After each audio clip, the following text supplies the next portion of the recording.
Hello children, I hope you are doing well. Today we are going to study your class 10th fourth poem How to Tell Wild Animals. This poem is written by Caroline Wells. This is a description of the physical features and the behavior of certain wild animals. The poem is told in a very funny manner and it reveals certain key identifications of some wild creatures. The poem is a beautiful blend of information and wit as it informs the reader about how to recognize some animal in the forest. But this is not the correct identification. Okay, the poet told all in a humorous way. First of all, let us talk about the title of the poem, How to Tell Wild Animals. Is simple, long and clear title. It arouses the curiosity of the readers regarding what they are going to read about the wild animals. The title is quite apt, quite suitable for a poem which differentiates among different wild animals by discussing their attributes, distinctive qualities.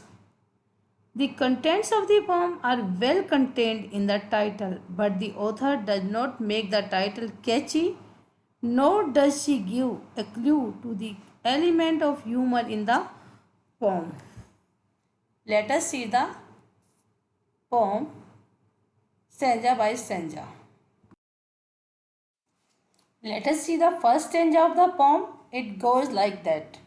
If ever you should go by chance to jungles in the east, and if there should to you advance a large and tawny beast, if he hears at you as roars, if he roars at you as you are dying, you will know it is the Asian lion. In this stanza, the poet presents a true picture of Asian lion and shows how it can be identified by the readers. The poet says that one can come across a huge and dull yellowish brown colored beast, means animals in the forest of eastern countries. If this wild animal roars loudly at you and violently frightens a person to death, means he attacks at you, it is certainly an Asian lion. So, an Asian lion can be recognized by its huge body with dull brown skin and by its terrifying roar. Let us see the literary devices used over here. First of all, enjambment. Enjambment is the continuation of a sentence to the next line without using any punctuation mark and comma. In line first and second, you can see after first line no punctuation mark. In second line, in third line also it is continuing to fourth line. Fifth line is continuing to next line. So here is enjambment. Next poetic device is inversion. Now, what is inversion? Change in the format of a sentence. Or it's some time when roaming round, a noble wild beast greets you with black stripes on a yellow ground. Just notice if he eats you. This simple rule may help you learn the Bengal tiger to discern. Noble means high born, aristocratic means एक अच्छी family में पैदा हुआ, royal. Discern means recognise. Let's see the explanation of this stanza. In this stanza, the poet Caroline Wells tells how can identify a Bengal tiger because of its peculiar means strange physical features and behaviors, means it has special features and its behavior is also very special. The poet describes it as a noble, royal animal, wonderful, majestic animal. It has its distinctive yellow skin with white stripes on it. You can see in the picture, it has yellow skin and on it white stripes are there.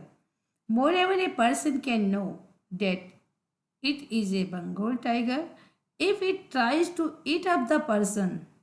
There is a wit in the statement that a person should see if the beast eats him only to know if it is a Bengal tiger or not. The facts are blended well with humor.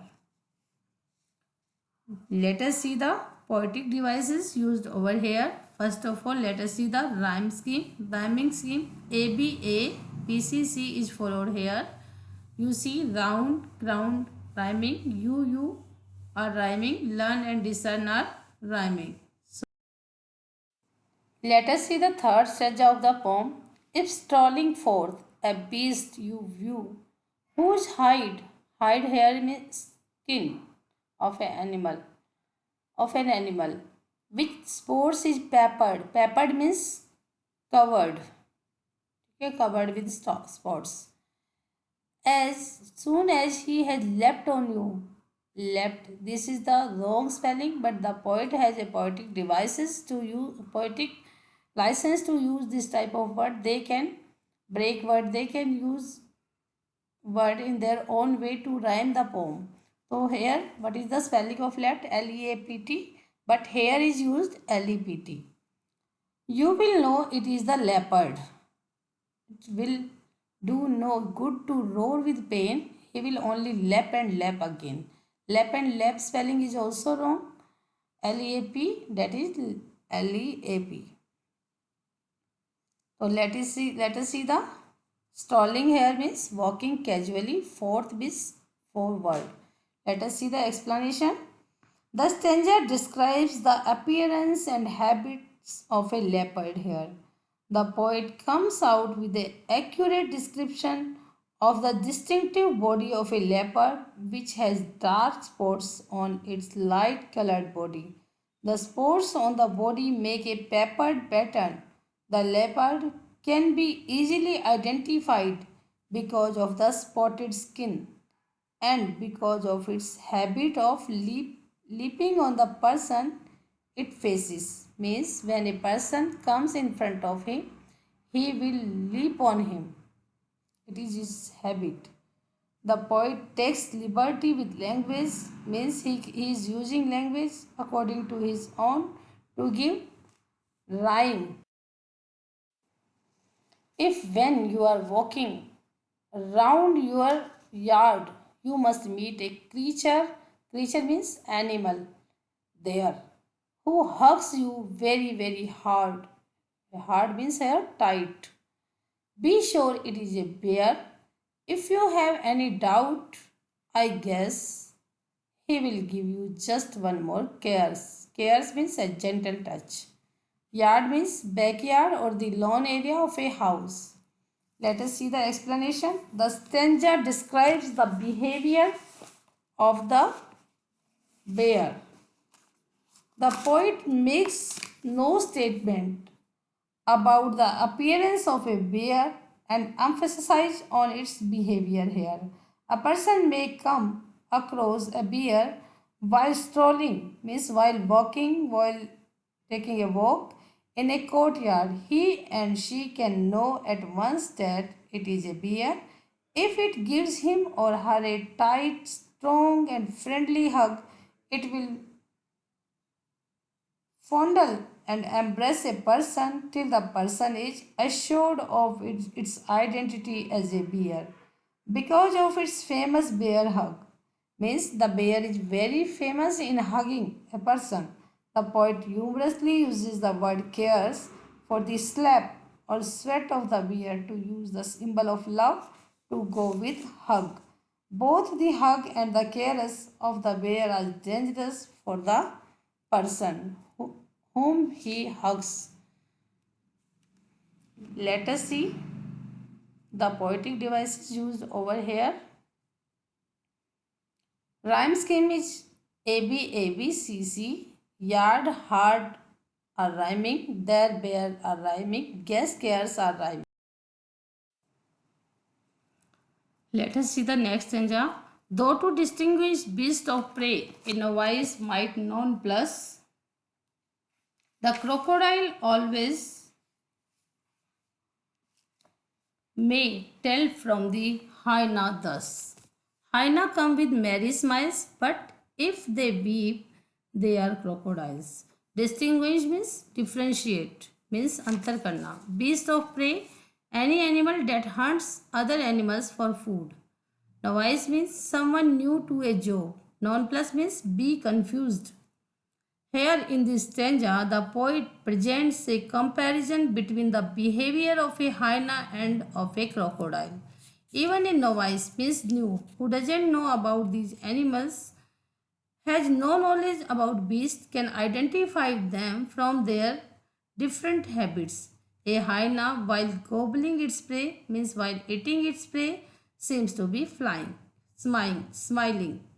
On the opposite, a crocodile sheds tears profusely. Profusely means continuously.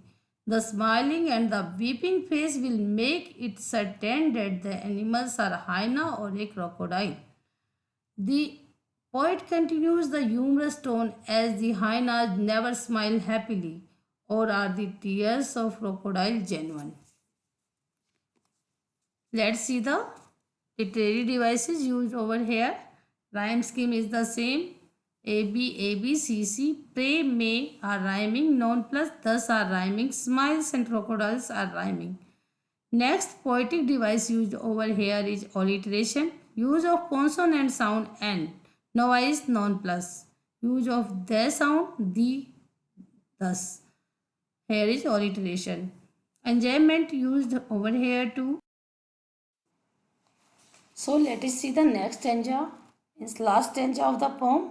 The true chameleon is small, a lizard sort of thing. He hasn't any ears at all and not a single wing. If there is nothing on the tree, this is the chameleon you see. Let us see the explanation of this stanza. The poet says that the next is chameleon, which is a small creature. It looks like a lizard, but the difference between the two is that chameleon does not have ears and wings. Moreover, he says that chameleon has the ability to change its color according to the surface on which it is sitting. Therefore, if you see a tree and find nothing else on it, then it must be a chameleon sitting on it. It has changed its color into the color of a tree. Let us see the literary devices used over here. Rhyme scheme. Rhyme scheme is ABCC, that is followed in the whole poem. Small all, think wing, tree see, they are rhyming. So rhyme scheme is ABABCC.